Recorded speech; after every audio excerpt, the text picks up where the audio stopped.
L'Hospital AFE de València implanta un nou programa per a reduir les baixes laborals causades per dolors musculars i dels ossos. Han atès amb més de 100 pacients i han aconseguit que les baixes passen de 44 a 32 dies de mitjana.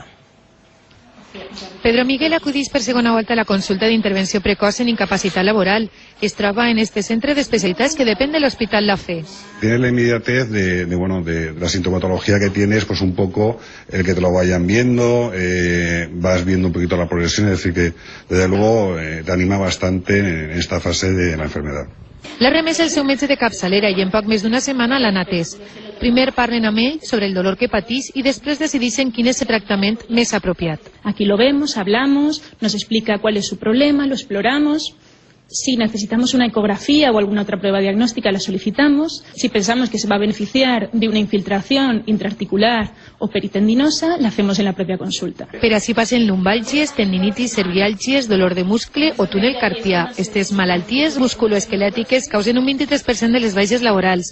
La ràpida intervenció ha permès acurtar la mitjana de dies de baixa de 44 a 32. En principio hemos conseguido reducir un 25-30% el tiempo de baja. Segons fons de l'hospital, esta nova iniciativa podria estalviar fins a 35 milions d'euros a l'any.